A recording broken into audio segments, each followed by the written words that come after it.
ख़बर शामिल क्यों तो पने अकिल भरिसां हथियारबंद नथा 10 ॾींहं अॻु अगवा थी वियल ॿिनि दोस्तनि खे पुलिस बाज़ियाब कराइण में नाकाम थी वई आहे।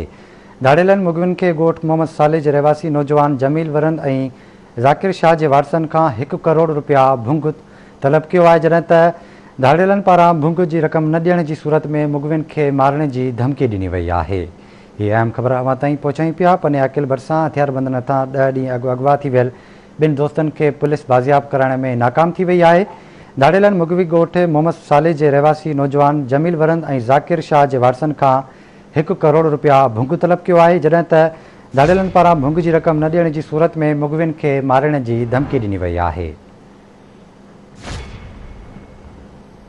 अवां ताईं अहम ख़बर पहुचाए रहिया आहियूं। पने अकिल भरिसां हथियारबंद नथा 10 ॾींहं अॻु अगवा थी वियल ॿिनि दोस्तनि खे पुलिस बाज़ियाब कराइण में नाकाम थी वई आहे। तफ़सील मालूम कंदासीं पने अकिल मां अयाज़ शेख खां। अयाज़, छा तफ़सील आहिनि?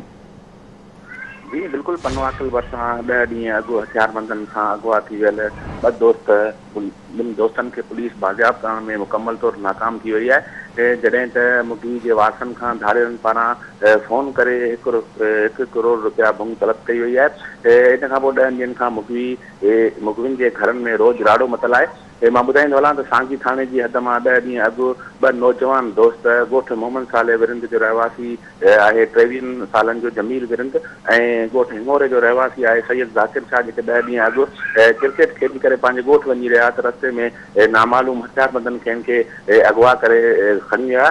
जंहिंखां पोइ मुगविन जे वारसनि खां धाड़ेलनि पारां 1 करोड़ रुपया फ़ोन करे भुंग तलब कयो आहे, जिन खे 10 ॾींहं गुज़री विया आहिनि, पर पुलिस हिन महिल ताईं का बि कार्रवाई करे न करे सघी आहे ऐं न ई मुगविन खे बाज़ियाब करण में कामयाब थी सघी आहे। इन सिलसिले में मुगविन जे घर में बि कोहराम मतल आहे, रोज़ राड़ो मतल आहे त 10 ॾींहं गुज़री विया आहिनि, पर पुलिस हिन महिल ताईं असांजे नौजवाननि खे बाज़ियाब न कराए सघी आहे। जॾहिं त ईद जो मौक़ो बि आहे, पर असांजे घरनि में कोहराम मतल आहे। इन सिलसिले में SSP सखर इरफान समूह जो चवणु आहे त ॿिन्ही नौजवाननि जी बाज़ियाबी लाइ मुख़्तलिफ़ थाणनि जे 3 SHOs जी टास्क फोर्स जोड़ो आहे, जेको कमु करनि पिया। जल्द नौजवाननि खे ईद खां अॻु में बाज़ियाब करायो वेंदो। जॾहिं त ॾोहारनि जो नंबर पिणु ट्रेस कयो वियो आहे, जेको कश्मीर जे इलाइक़े में ॿुधाए पियो वञे। होॾां नौजवाननि जी मुगविन नौजवाननि जे वारसनि जो इहो बि चवणु आहे त असां ग़रीब आहियूं, भुंग भरे नथा सघूं, असांजी नोटिस अची करे असांजे नौजवाननि खे बाज़ियाब करायो वञे। जी ठीकु आहे अयाज़ शेख, वॾी महिरबानी अव्हां जी तफ़सील खां आगाह करण लाइ।